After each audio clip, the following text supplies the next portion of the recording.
ကောင်းတာတစ်စက်မှမပါဘူးအဲ့ဒါကြောင့်မို့ဒေါသသည်ကောင်းကျိုးပေးတာရှိရလားဦးစင်းကဘာလို့ပြောပြရတာလဲဆိုရင်ဒုသူတော်စင်များဒေါသရဲ့သဘောတရားကိုနားမလည်တဲ့ပုဂ္ဂိုလ်ကအလွယ်တကူဒေါသထွက်တတ်တယ်ထွက်သလားမထွက်ဘူးလားဒေါသရေရှည်ထွက်လာပြီဟဲ့လို့ဆိုရင်အဲ့ဒီပုဂ္ဂိုလ်ဒီတဖြည်းဖြည်းနဲ့အထီးကျန်ဘဝကိုရောက်ရတတ်တယ်မိတ်ဆွေအပေါင်းအသင်းလည်းပဲမရှိဘာမှမရှိပဲနဲ့အဲ့ဒါဒီတိုင်းကြီးနေရတဲ့ဘဝမျိုးဆိုရင်အဲ့ဒီပုဂ္ဂိုလ်ရဲ့ဘဝသည်လူဖြစ်ပေမဲ့လူဖြစ်ရကြုံနဲ့ရလားအဲ့ဒါစုပေါင်းဘယ်နှမျိုးတယ်လဲမှတ်မိရလားကဲတစ်ခေါက်လောက်မှတ်မိအောင်ပြောပါဦး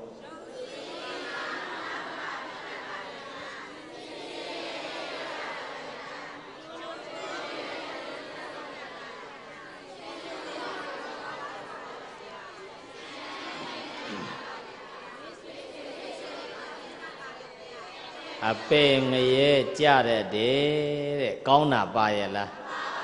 အဲ့ဒါကြောင့်ကိုပြန်ပြီးတော့စဉ်းစားကြည့်ဆင်ញင်ကြည့်ပါပညာနဲ့ဆင်ញင်ကြည့်မှရတာဘာနဲ့ဆင်ញင်ရမလဲပညာနဲ့ဆင်ញင်ကြည့်ရတယ်လောကမှာကအပြိုင်ဆိုင်လေးတွေကမရှိဘူးလားရှိတယ်ယဟန်လောကမှာလည်းရှိတာပဲဆရာလေးတွေလောကလည်းရှိတာပဲလူလောကလည်းရှိတာပဲပွဲစားလောကလည်းရှိတာပဲရှိသလားမရှိဘူးလားလူရဲ့စိတ်ကိုကနိုင်နေရမှသဘောကျတာဟုတ်သလားမဟုတ်ဘူးလား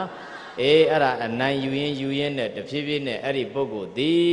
ဒေါသတရားများထာဝရဂိမ်းတဲ့ပုဂ္ဂိုလ်ဖြစ်သွားရင်အဲ့ဒီပုဂ္ဂိုလ်သည်လူဘဝဖြစ်ရကြုံနဲ့ရလားအဲ့ဒါကြောင့်ဒေါသကိုမထွက်မိပါစေနဲ့တက်နိုင်သမျှတားဆီးပေးရဒေါသရဲ့အစာဘာပွားရင်ရလဲမေတ္တာပွားလို့ရသလားမရဘူးလားမေတ္တာလေးနဲ့နေကြည့်ပေါ့သူကလည်းပြုံလေးကိုကလည်းပြုံလေးဆိုရင်ဒီလုပ်ငန်းတွေဆောင်ရွက်နေရတာပင်မပေမဲ့ပင်မရမယ်မသိရလားအဲ့ဒါမျိုးလေးနေကြည့်ရင်သူကလည်းမေတ္တာနဲ့ကိုကလည်းမေတ္တာနဲ့ဆိုတော့လောကမှာပြောဖို့မကောင်းဘူးလားရနေတဲ့ဘဝအခိုက်တန့်လေးမှလည်းပဲတန်မိုးရှိတဲ့လူသားဖြစ်နိုင်တယ်မဖြစ်နိုင်ဘူးလားအဲ့ဒါကြောင့်ဒေါသရဲ့အပြစ်တဲ့စုပေါင်းခုဘယ်နှမျိုးတဲ့လဲ9မျိုးဒေါသကကောင်းကျိုးပေးရလားနောက်တစ်မျိုးကြည့်လိုက်ရင်ဒေါသကြောင့်ရတဲ့အကျိုးတရားကိုအင်္ဂုတ္တမှာ9မျိုးထပ်ပြထားတယ်ဘယ်နှမျိုးတယ်လဲဘယ်ကျမ်းမှာပြအင်္ဂုတ္တပင်စကမှာသွားကြည့်ပေါ့ဆရာလေးတွေဆိုဖတ်ဖူးရင်အဲ့ဒီမှာသိလိမ့်မယ်ဟုတ်လားနော်ဒေါသကြီးတဲ့ပုဂ္ဂိုလ်များအတွက်ဆိုရင်ဒေါသတွေအာကြီးပြီဆိုရင်အဲ့ဒီပုဂ္ဂိုလ်ဒီဘာဖြစ်တယ်လဲလို့ပြောရင်လူမုံများတတ်တယ်ဘာများတယ်လဲစာပေမှာတော့ဘဟုနောဇနတအပိယောဟောတိအမနာဘောမရှိဘူးလားဘဟုနောဇနတဆိုတော့လူအများကနော်အပိယောဆိုတော့မချစ်မနှစ်သက်တာနော်အဲ့ဒါကြောင့်တက်ရိုက်ဘာသာပြန်ရင်တော့လူမုံများတတ်တယ်တဲ့ဒေါသထွက်ရင်ဘာဖြစ်တဲ့ဟုတ်သလားမဟုတ်လားလူမုံများတဲ့တဖြည်းဖြည်းနဲ့သူ့ရဲ့ဒေါသကြီးကရှည်ရမ်းကြီးတဲ့တင်လာရင်တဖြည်းဖြည်းနဲ့လူမုံများသွားတာပဲများသလားမများဘူးလားနံပါတ်1ကဝီရဘဟုလောစဟောတိတဲ့ဘာများတယ်ဆိုယံများတယ်တဲ့နံပါတ်2ဘာများဒေါသကြီးရင်ဘာဖြစ်တဲ့ယံများတတ်တယ်တဲ့အဲ့ကြတော့ဘယ်နှမျိုးရပြီလဲဘာတွေလဲပြောရင်လူမုံများတတ်တယ်ယံများတတ်တယ်တဲ့ယံများတဲ့ပုဂ္ဂိုလ်ရဲ့ဘဝသည်လုံခြုံမှုရှိရလားဘယ်နှမ်းသွားကြောက်နေရတာညပိုင်းမြန်သွားရင်တခါလေကိုယ်ဖက်နှက်တန်ကကိုယ်ပြန်တောင်ခြောက်တယ်ဖလက်နဲ့လှုပ်ရင်နောက်ကလူမြန်ပါလာတာလားငါမြန်ချောင်းလုံးမှလားနဲ့ကြောက်ရတာရှိသလားမရှိဘူးလား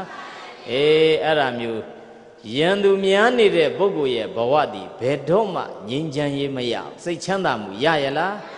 မရဘူးအဲ့ဒါကြောင့်အခုအကျိုးဘယ်နှမျိုးရသွားပြီလဲကဲပြောကြည့်ပါဦးဘာတွေတဲ့လဲလူမုံများတတ်တယ်ယံသူများတတ်တယ်နောက်တစ်ခုကအပြစ်များတတ်တယ်တဲ့ဘာများတတ်သူလှုပ်လိုက်တဲ့ကာယကံကလည်းအပြစ်တွေနဲ့ဝစီကံတွေကလည်းအပြစ်တွေနဲ့မနောကံကလည်းလောကမှာသူလှုပ်တဲ့လှုပ်ရက်သွားကြည့်အပြစ်ကင်းတယ်ဆိုတာရှိရလားအဲ့ဒါကြောင့်ဒေါသထွက်တဲ့ပုဂ္ဂိုလ်ဒီဘာများတဲ့လဲအပြစ်များတတ်တယ်တဲ့နော်ကာယကံမှာလည်းအပြစ်တွေနဲ့ဝစီကံမှာလည်းအပြစ်တွေနဲ့ Manogama lebe a bit in Nezin, Eddie Boguye, Bawadi, Lupi Juna Yela, Erajan, Ku Judea, Banabaya, Kept Yojiwa, Barele, Lumo Miada de, Yandu Miada de, Abie Miada de, now to go at Tiga Nigerole, Tweedy we net the other day, Barele. Era, Damon Loka Langarodi, Tweedy we net the other day. Balu do with Wara Lelu Join. Do Nissa Kere do him, Yadalam Yaula. Doda ne Nissa Biro, Durubago, Yaide, Hola, Duruba Lechi in a pet out there, a same beauty. Durubago, Nissa de same beauty, Aramuri, she the Lamashula. Dinama, Tadanabu, Yano, Daba, that Kanyaraman, Chausia, Kaune, Dodrozemia, no? Tadanabu, Yano, Uzeno, Pony Daba, that Kanyara, she there. Bebe Malelu Bro, da Biatanari, Pimasalu, Mabioro, no? Nia Dida Dijaramu, Chimbama, Dakayara, Bebe Male, Chindida, no? Chimbama, Dakayara Zero, Kudadana Bude, Lungamia Lode Baima, Pi Duenema, Dadana Buda, ne, Pi Pama, Dadana Buda, see the Lam Sila, Pi Duemale, a Duene, a sonnet, see the Lam Sila, Uzenga, Kudadana Bu, Lungamia.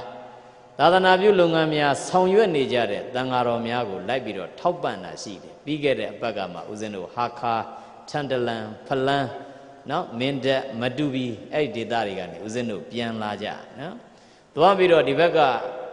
Todorozemia, Lurantare, Bisimia, Diana Bieta Miaga, Waimon Luran, thing anybody, Uzenima, seed, Eddie Bisimiago, John died, such a time, such a Jauma, Tuabiro, Uzeno. Contain Dwabiro, Kenabo, no? Eddie did that, Dabagani, through a twitching Biobia. Simpia, the Viro Rosima, Udu Nanda Sure, Kurova, Dakanyare, Payare, Dakanyare Kuro, Zurero, Udu Nanda, no? Pada Guemiare Nama, Duaniaro, Aniega Aramu Pieto, no? Pada de Yaye, you a jagger, Tapu Piapo Hoyela. Nyan Yiri, Fosamuya, Pada Yigo, Gugu Nijarabe, Hodlam Hola, Era, Dian or Dwabi Dadana Bude Niaga.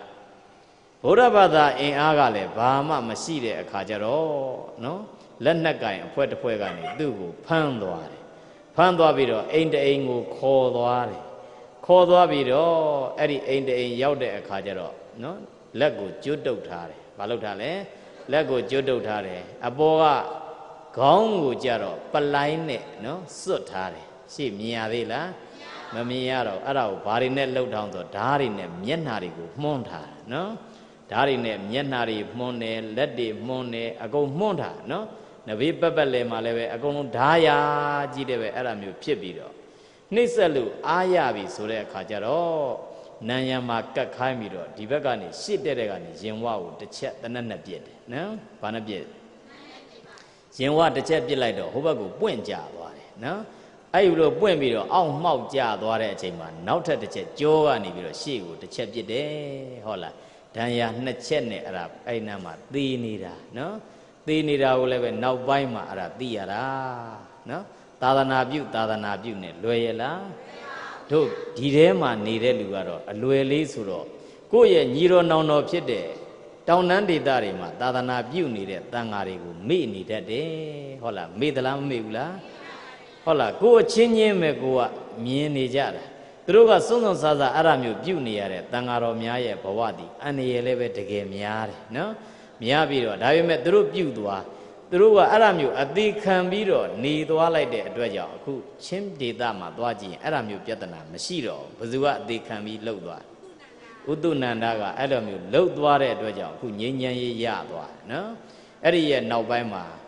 Jane Bada Deane, Burabadane, no? A poesimia, Suniwari, Lobido. Diamu Piatanamu, now my people yadwe, why won't be Kawa Bija Pa me, so de Kanwen Garidi, Yadwabiro. Eddie de Dama, who Aramu Pibia Masido, Ninjanwa, no? Arajamu, Tadana Busure, Baima, Taman Sitanero, Yayala,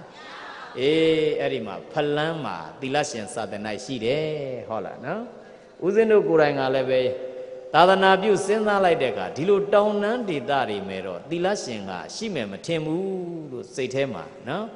အောင်မေ့သွားတဲ့အတွက်ကြောင့်လူစရာပစ္စည်းများယူသွားတဲ့အခါဆရာလေးများအတွက်ပါမသွားဘူးနော်ဦးဇင်းတို့ပါသွားတာသင်္ကန်းတွေပါသွားတယ်ထမိန်တွေပါသွားတယ်ပစိုးတွေပါသွားတယ်နော်ပစိုးတွေထမိန်တွေကြတော့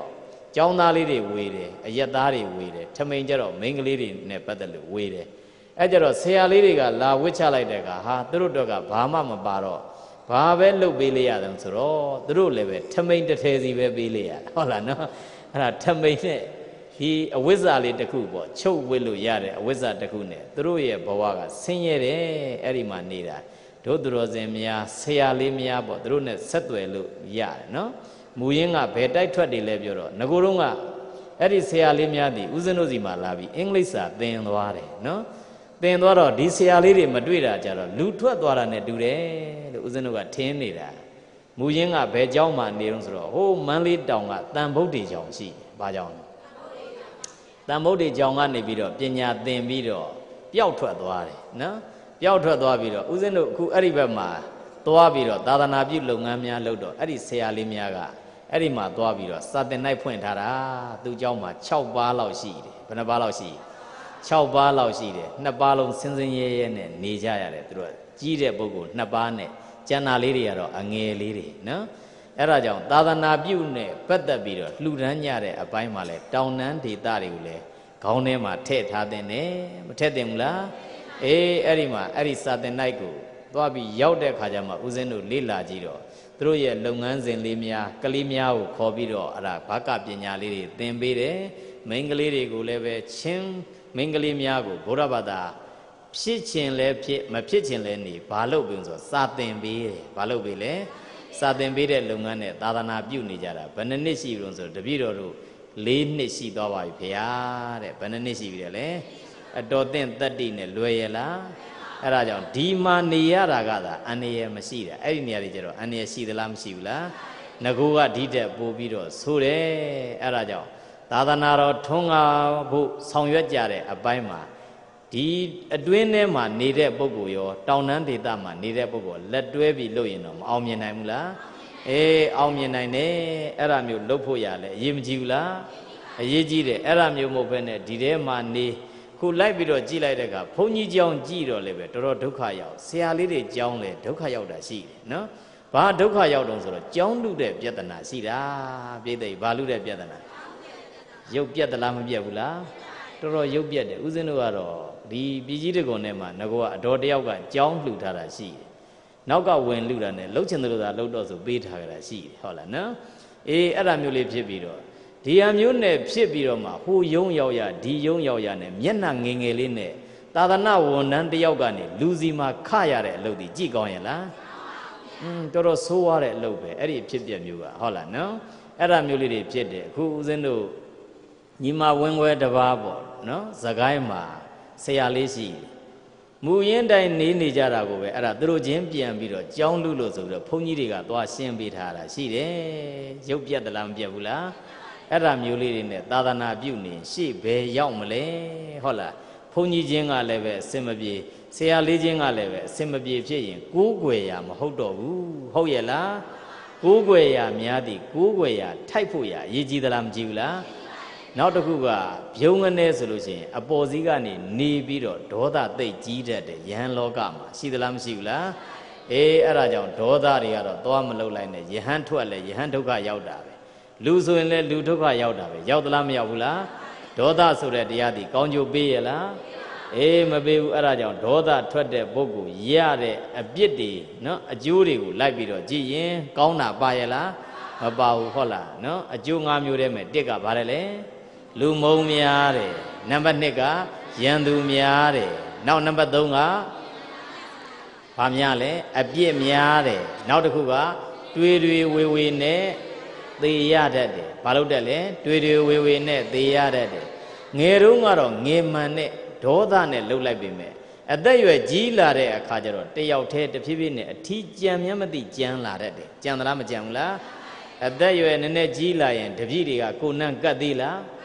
ဩအမေဖေများလည်းပဲအသက်ရွယ်ကြီးပြီဆိုရင်သားသမီးများကကတ်ခဲတယ်ဟုတ်လားသူသီးတန့်နေပါစေဆိုပြီးတော့စေရနာလိုဘာလိုနဲ့ဒီတိုင်းပြစ်ထားတာတွေရှိတယ် ဆရာသမားများနန်းလည်းပဲအဲ့ဒီအတိုင်းပဲအသက်ရွယ်ကြီးလာပြီရဲ့လို့ဆိုရင်တပည့်ကတ်သေးလားမကတ်တော့ဘူးဟာဆရာကြီးနန်းသွားလို့မဖြစ်ဘူးဘုန်းကြီးနန်းသွားလို့မဖြစ်ဘူးဆိုပြီးတော့ဒီတိုင်းဖယ်ရင်နဲ့ပဲတယောက်တည်းပဲနေကြရတာများတယ်အသက်ကြီးလာရင်အဲ့ဒီအချိန်ရောက်ရင်မဟုတ်တာတွေလှုပ်ထားတဲ့ပုဂ္ဂိုလ်ဒီနောက်ကြောင်းပြန်တွေးပြီးတော့တွေးဝေဖြစ်သလားမဖြစ်ဘူးလားအဲ့ဒီအချိန်ရောက်မှနောက်ဆုတ်လို့လဲမှီရဲ့လားမမှီတော့ဘူးအဲ့ဒါကြောင့်တွေးဝေသေရတတ်တယ်တဲ့ဘာလို့တက်လဲသေပြီးတဲ့နောက်လဲဘယ်သွားရလဲအပင်ငရဲသွားရတယ်ကောင်းတာပါရဲ့လားအဲ့ဒါကြောင့်ဒေါသရဲ့အပြစ်က9ပါးဒေါသကြောင့်ရတဲ့အကျိုးတရားကဘယ်နှပါး5ပါးမှတ်မိရဲ့လားကဲဘာတွေလဲပြောရင်လူမုံများတဲ့တွေရံများတဲ့အပြစ်များတဲ့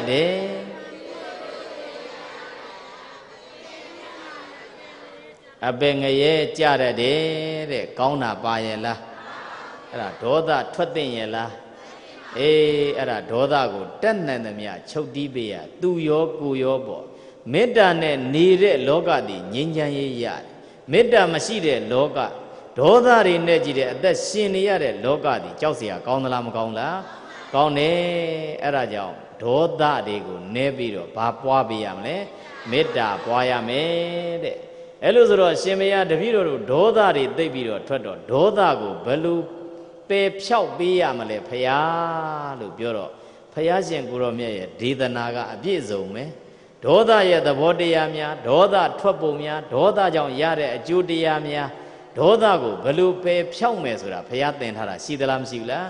ရှိတယ်ဒေါသထွက်တဲ့ပုဂ္ဂိုလ်ဒီဒေါသပယ်ဖြောက်နည်း1ကနံပါတ်1မေတ္တာပွားပါတဲ့ဘာပွားရမလဲဘာပွားရမလဲမေတ္တာပွားရမယ်တဲ့ဒေါသထွက်တော့မယ်ဟဲ့လို့ဆိုရင်ဒေါသထွက်เสียကြုံပြီဟဲ့လို့ဆိုရင်အဲ့ဒီပုဂ္ဂိုလ်ရဲ့အပေါ်မှာဘာပွားလဲရပွားဖို့လွယ်ရဲ့လားလွယ်ရဲ့လားမလွယ်ဘူးမေတ္တာပို့တာတော့သူအိမ်ကျော်ပြီးပို့တာတွေရှိတယ်ဟုတ်လားနော်ဒီဘက်ကအိမ်ဟိုဘက်က2အိမ်ကျော်ဟိုကောင်မတော့မပါနဲ့ဖြစ်တတ်တယ်ဟုတ်လားနော်တခါလေမေတ္တာပို့တာတော့ကွက်ကြော်ခုံမောင်းနဲ့ဖြစ်တတ်တယ်မေတ္တာပို့ဆိုတော့ငွေကုန်သလားပြောတော့ကုန်ရဲ့လားဒါပေမဲ့လှုပ်ဖို့တော့ခရင်သလားမခရင်ဘူးလားခရင်တယ်ဟုတ်လားမေတ္တာပို့တဲ့အပိုင်းမှာထိရောက်အောင်ပို့ဖို့လိုတာပေါ့နော်တို့သူတော်စင်များအကျွေးများသွားပြီးတော့တောင်းရတော့မယ်ဆိုရင်ပြဿနာကတက်တယ်တက်သလားမတက်ဘူးလားအဲ့ဒါမျိုးအကျွေးတောင်းတော့မယ်ဟဲ့လို့ဆိုရင်သူ့ရဲ့မျက်နှာကိုမြင်အောင်မျက်စိထဲမြင်အောင်ကြည့်ဘယ်ထဲမြင်အောင်ကြည့်ရမျက်စိထဲမြင်အောင်ကြည့်ပြီးသွားရင်ဘာပွားရမလဲမေတ္တာပွားမယ်မင်းကြီးမကျမ်းမာပါစေဟုတ်လားချမ်းသာပါစေလို့အဲ့ဒါမြင်အောင်ကြည့်ပြီးတော့မေတ္တာပွားထားတကယ်စိတ်ပါလက်ပါသာပွားလိုက်လို့ရှိရင်အဲ့ဒီပုဂ္ဂိုလ်ကတော်တော်များများအဆင်ပြေသွားတာများတယ်ဟုတ်လားဘာပွားရမလဲမေတ္တာပွားရမယ်တဲ့အဲကြတော့မေတ္တာပွားကြည့်လိုက်လို့မရဘူးနောက်ထပ်တက်လာတယ်ဟဲ့လို့ဆိုရင်ဘယ်လိုလုပ်မလို့ဆိုတော့ကရုဏာပွားရမယ်တဲ့ဘာပွားရကရုဏာပွားတယ်ဆိုတော့ဩဒေါသတွေနဲ့ထွက်နေလိုက်တာသပင်တွေကဘုယုဘာရတွေကိုဖြစ်လို့ထမိန်မြန်တူတူဝစ်ထားလိုက်တာရှက်ဖို့တောင်ကောင်းတနာစရာလေးပဲဟုတ်လားနော်အဲ့ဒါမျိုးသူ့ကြည့်ပြီးတော့ဒေါသထွက်နေတဲ့လူကိုကြည့်ပြီးတော့ဘာပွားရမလဲအေးဘာပွားရမလဲအေးကရုဏာပွားဘာပွားရမလဲကရုဏာပွားရမယ်တဲ့တနာစိတ်လေးမွေးလိုက်ပါတဲ့ဘာလို့ရမလဲဘယ်သူမွေးလေးရမလဲဒေါသဖြစ်မဲ့ပုဂ္ဂိုလ်ကိုနဲ့ရှင်ပြီးတော့ဒေါသဖြစ်မဲ့ပုဂ္ဂိုလ်ကိုဘာလို့ရမလဲကရုဏာပွားလိုက်ပါတဲ့ပထမဘာပွားရမလဲမေတ္တာပွားပါဒုတိယဘာပွားမလဲကရုဏာပွားမယ်ကရုဏာပွားလို့လည်းမရဘူးအရှင်ဘုရားရှေ့တက်လာပြီဖေဟာဆိုတပည့်တော်ဘာဆက်ပြီးတော့လှုပ်ရမလဲလို့ပြောရင်နောက်တစ်ချက်ကဥပေက္ခရှုလိုက်ပါတဲ့ဘာလို့ရမလဲဥပေက္ခရှုတယ်ဆိုတော့ဘာလို့တာလဲလစ်လျူရှုထားတာလစ်လျူရှုတယ်ဆိုတော့ဘာဟုတ်တာလဲလစ်လျူရှုတယ်လို့ပြောတာမရှိဘူးလားအေးလစ်လျူရှုတော့ပြောခြင်းဟာပြောကွာနဲ့ဟုတ်လားစိတ်ထဲမထားဘဲနဲ့နေလိုက်လို့ရသလားမရဘူးလားလစ်လျူရှုထားရမယ်တဲ့ဘာရှုထားရဘယ်နှချက်ရကဲပထမအဆုံးဘလို့ကစမေတ္တာပွားကြည့်လိုက်နောက်ထပ်တက်လာရင်ဘာလုပ်ရမလဲနောက်ထပ်တက်လာရင် ဘာလို့လဲရမလဲဥပိ္ပခာပြုထားလိုက်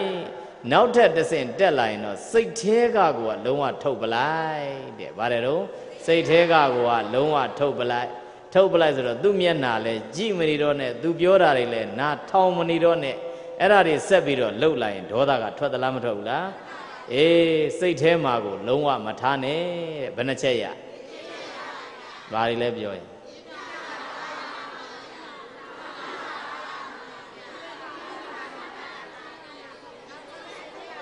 စိတ်ထဲကထုတ်ပြစ်လိုက်အဲ့ဒီလိုလဲထုတ်ပြစ်လို့မရဘူး तू ကဆက်ကြမ်းလာတယ်ဖရာဆိုရင်တော့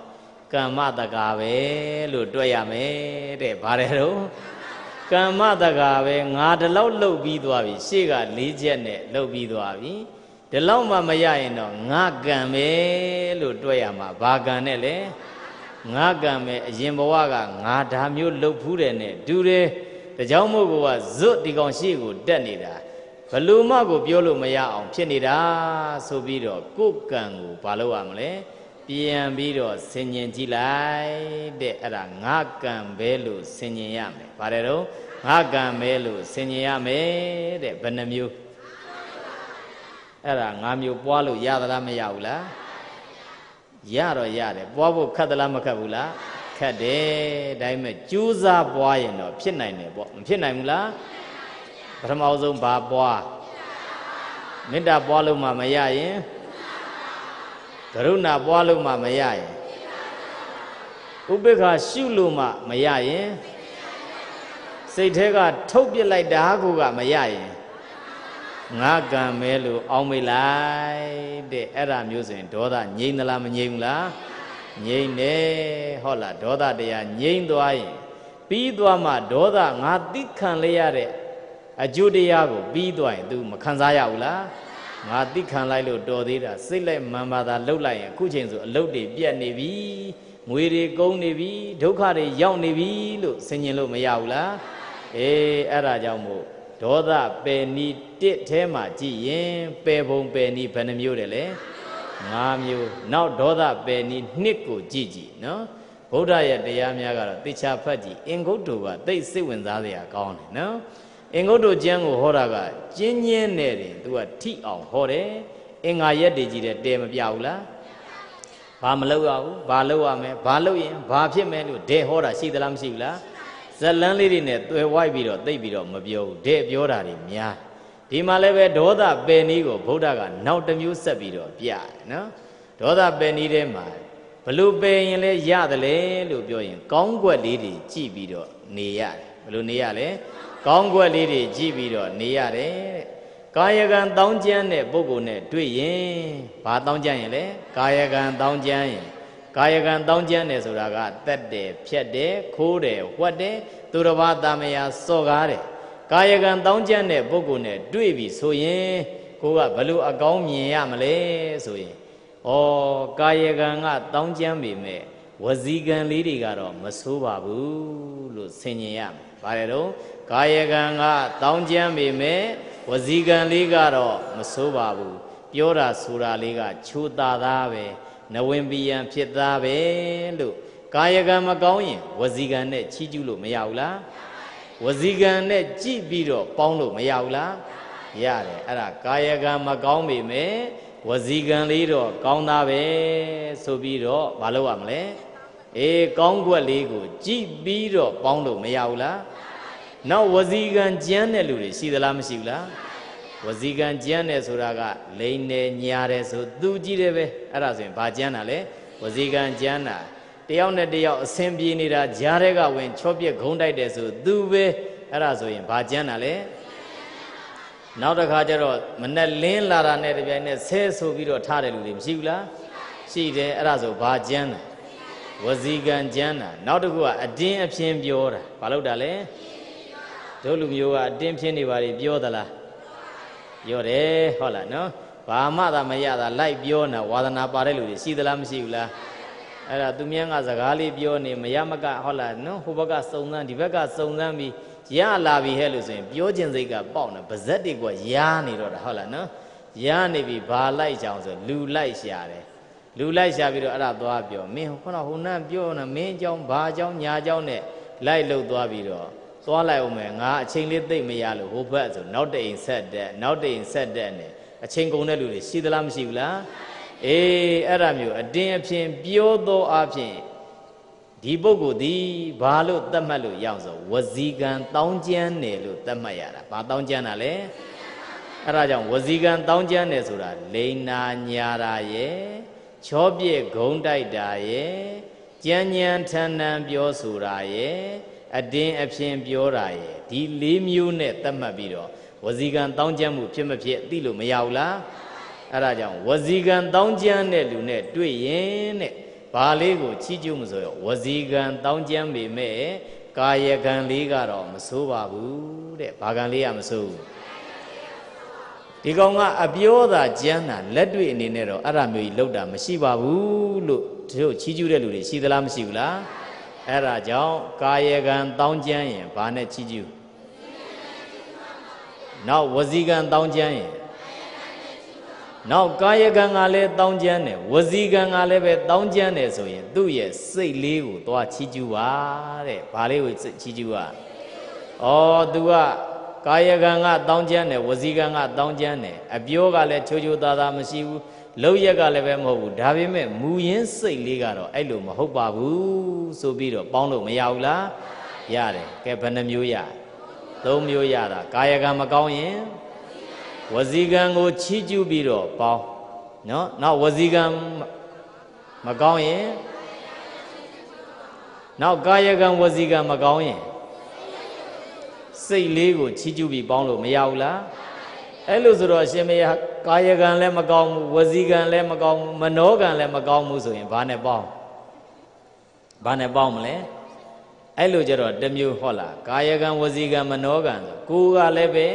မစွန်ဘူးဝစီကံကလည်းပဲမဟုတ်ဘူးမနောကံကလည်းပဲမဟုတ်ဘူးဆိုရင်ကိုယ့်ဘက်ကနေဒီလိုလေးပြန်စဉ်းစားရမှာဩသူကျင့်သုံးတဲ့ကာယဒုစရိုက်လေးများကကာယတုစရိုက်ဖြစ်သွားရင်ကောင်းမှာပဲသူလုံနေတဲ့ဝစီဒုစရိုက်ကနေဘာဖြစ်ရင်ကောင်းမှာလဲ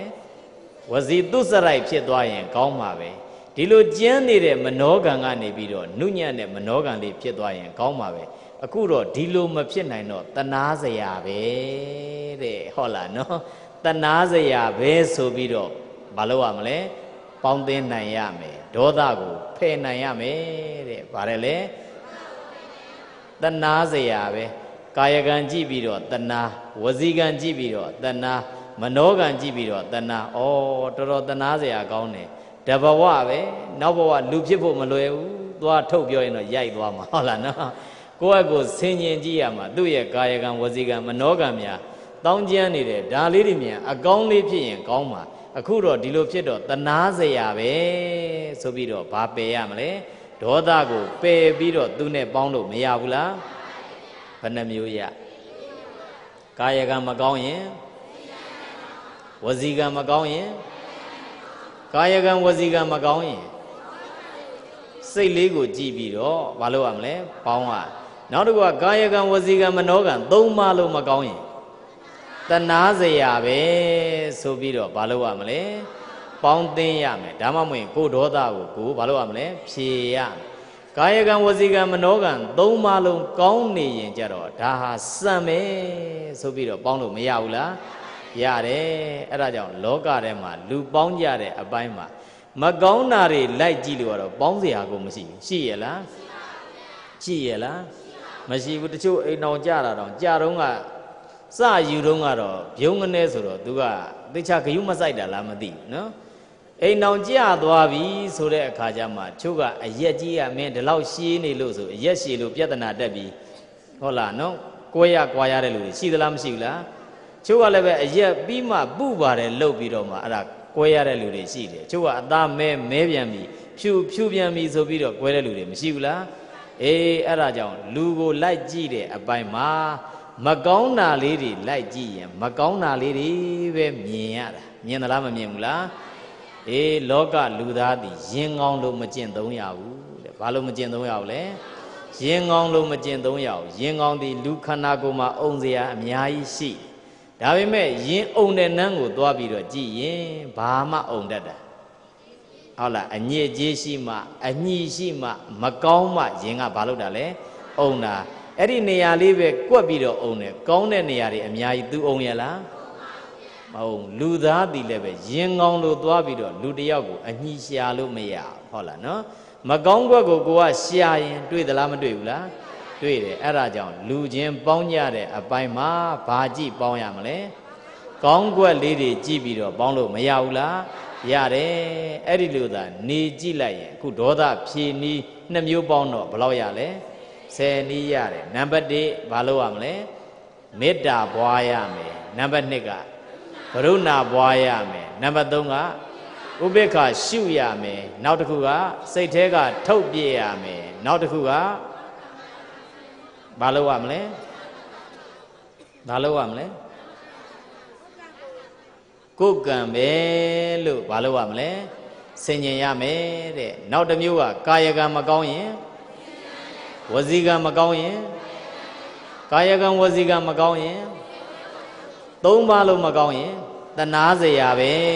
ဟုတ်လားနောက်တစ်ခုကသုံးပါးလုံးကောင်းနေရင်တော့အဲ့ဒါစံထားပြီးတော့ပေါင်းလို့မရဘူးလားအဲ့ဒါဒေါသဖြေနီးစနစ်ကိုဗုဒ္ဓကအဲ့တိုင်ပေးတယ်ပေးသလားမပေးဘူးလားဟုတ်လားနောက်တစ်ခုကတော့ဗုဒ္ဓပေးတဲ့ကမ္မထမ်းတွေထဲမှာမေတ္တာကမ္မထမ်းတွေလည်းမရှိဘူးလားမေတ္တာများများဖို့ဒေါသထွက်တတ်တဲ့ပုဂ္ဂိုလ်ဒီမေတ္တာများများဖို့ကိုလိုသလားမလိုဘူးလားအဲ့ဒါမျိုးနေကြရင်လောကမှာငြိမ်းချမ်းရေးမရနိုင်ဘူးလားလူသားနဲ့ဒေါသကတော့ခွဲဖို့ခွာဖို့ရာခက်တယ်တကယ်တမ်းကခက်တော့မခက်ဘူးလားဒါပေမဲ့ကြိုးစားပြီးတော့လူသားမှာအသိဉာဏ်မရှိဘူးလားအသိဉာဏ်ရှိတဲ့အဲ့ဒီလူသားဒီဒေါသကိုပယ်နိုင်သမျှပယ်ပြီးတော့နေလို့မရဘူးလားအဲ့ဒါကြောင့်ဦးဇင်းရဲ့တရားခေါင်းစည်းဘာပေးထားလဲလူသားနဲ့ဒေါသတဲ့ဘာနဲ့ပါတယ်လဲကဲနံပါတ်1ဒေါသဆိုဒီမှာဘယ်လိုဟာကိုဒေါသခေါ်လဲမူရင်းစိတ်လေးကနေပျက်စီးသွားတာကိုဘာလို့ပြောရလဲဒေါသနောက်ဒေါသကြီးခြင်းရဲ့အကြောင်းရင်းဘယ်နှပါးရှိလဲတစ်ကယံညိုးစိတ်တဲ့နံပါတ်2ကမှန်မှန်ကန်ကန်နားမလဲတာဗါတယ်လေမှန်မှန်ကန်ကန်နားမလဲတာဘယ်နှမျိုးလဲနောက်ဒေါသရဲ့အပြစ်ဘယ်နှပါးတယ်လဲ9ပါးဘာတွေလဲပြောလို့ရှိရင်ရုပ်ဆင်းအင်္ဂါမလမပဖြစ်တတ်တယ်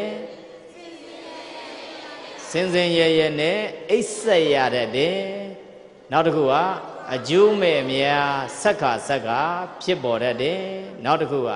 စည်းစိမ်ဥစ္စာရော့ပါပျက်စီးရတတ်တယ်နောက်တစ်ခုကအချမ်းရံနေပါတတ်တယ်နောက်တစ်ခုက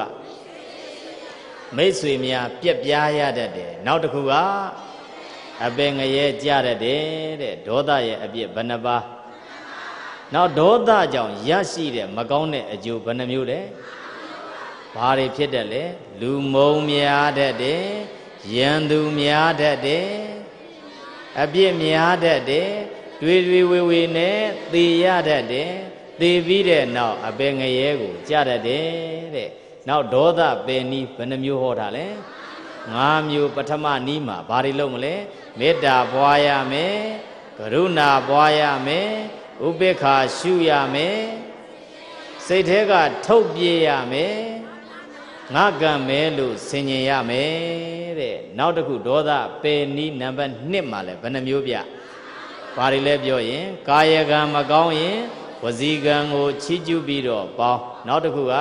ဝစီကံမကောင်းရင်ကာယကံကိုချီးကျူးပြီးတော့ပေါင်းကာယကံဝစီကံမနောကံသုံးပါးလုံးမကောင်းရင်ကာယကံဝစီကံမကောင်းရင်စိတ်ကိုချီးကျူးပြီးတော့ပေါင်းနောက်တစ်ခုက3မျိုးလုံးမကောင်းရင်တဏှာစရာပဲလို့တွက်လို့မရဘူးလားရတယ်နောက်တစ်ခု3မျိုးလုံးကောင်းရင်တော့စံထားပြီးတော့ပေါင်းလို့မရဘူးလားဒေါသဖြစ်เสียတွေကြုံရင်တောင်မှသူ့ကာယကံလေးကကောင်းသားပဲသူ့ဝစီကံလေးကကောင်းသားပဲသူ့မနောကံလေးကကောင်းသားပဲဆိုပြီးတော့ကောင်းကွက်လေးတွေကြည့်ပြီးတော့ပေါင်းရင်လောကငြိမ်းချမ်းရေးမရဘူးလားအဲ့ဒါကြောင့်မကောင်းတာတွေကြီးတဲ့ကြည်နေရင်လည်းပေါင်းနိုင်စရာလူမရှိဘူးရှိရလားကောင်းတာလေးတွေကြီးတဲ့ကြည်ရင်လည်းပဲမပေါင်းနိုင်စရာလူရှိရလားအဲ့ဒါကြောင့်တို့သူတော်စင်များကမကောင်းတာတွေကိုမကြည့်ပဲနဲ့ ကောင်းတာလေးတွေကြည့်ပြီးတော့ဒေါသငြိမ်းအောင်ကင်းအောင်နေလို့မရဘူးလားရတယ်အဲ့ဒါကြောင့်ဒီနေ့ကြွရောက်လာကြတဲ့အလုံးသောသူတော်စင်ပရိသတ်အပေါင်းသူတော်ကောင်းတို့သည်ဗုဒ္ဓရဲ့သာသနာတော်ကြီးနဲ့တွေ့နေတဲ့အခိုက်အတန့်မိမိကလည်းပဲလူဘဝကိုရနေတဲ့အခိုက်အတန့်မှာ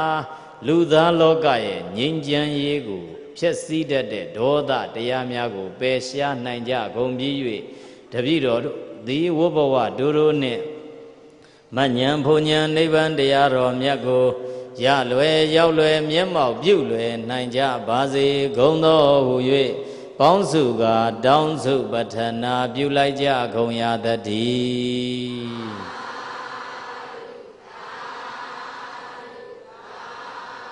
ကဲဦးဇင်းကတစ်ခေါက်ဆိုပေးမယ်တို့သူတော်စင်များက၃ခေါက်စီဆိုကြရအောင်ဗုဒ္ဓသာသနာနေရောင်ဝါရှေးကြာလင်းစေသောဗုဒ္ဓသာသနာနေရောင်ဝါရှေးကြာလင်းစေသော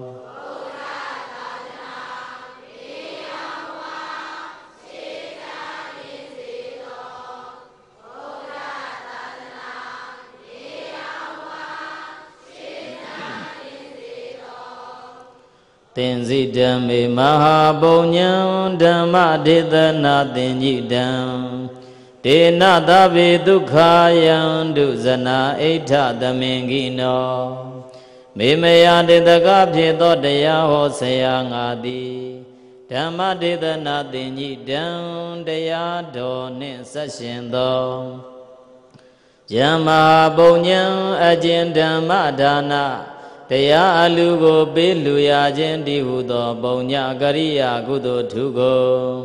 သင်္စီတံတရားလိုလားအမျိုးကောင်းသာမျိုးကောင်းသမီးအပေါင်းသူတော်ကောင်းတို့နှင့်စုပေါင်း၍ဖြည့်ဆည်းပူလိုက်ရပါပေပြီဒုံမေပိတရားချစ်ခင်စိတ်ကောင်းဝင်ကြကုန်သော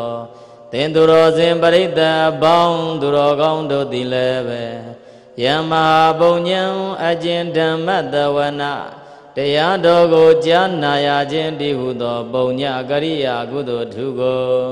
သင်္စီတံကောင်းစွာမသွေဖြည့်ဆည်းပူလိုက်ရပါပေပြီ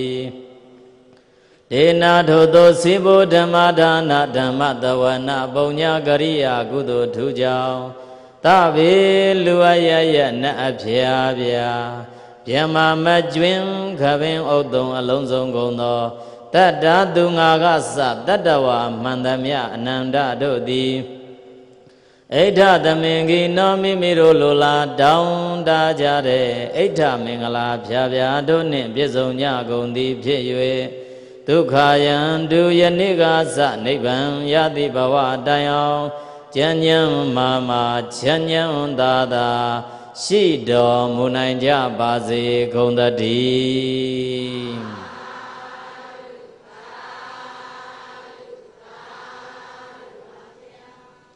ကဲရည်စက်ချကြရအောင်နော်အရှင်ဘုရား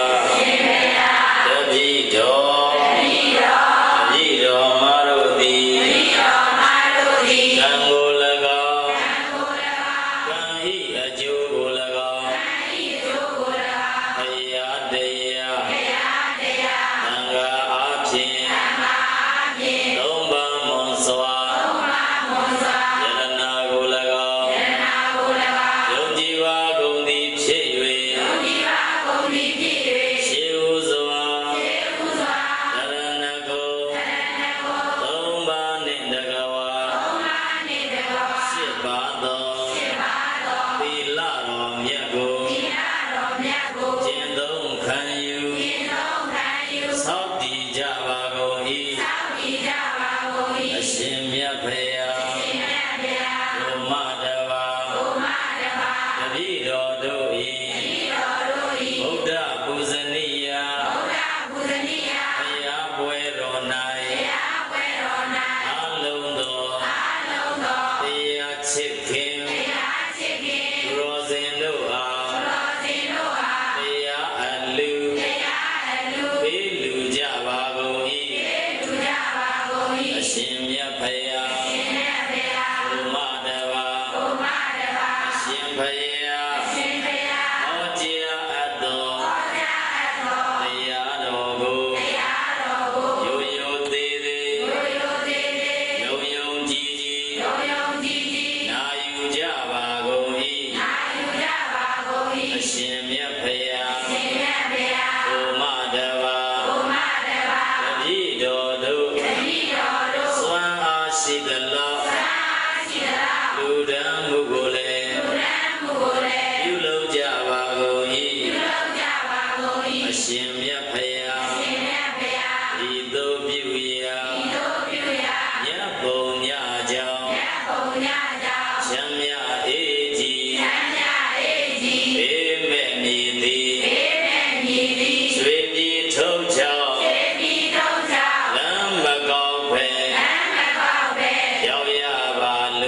Thank you.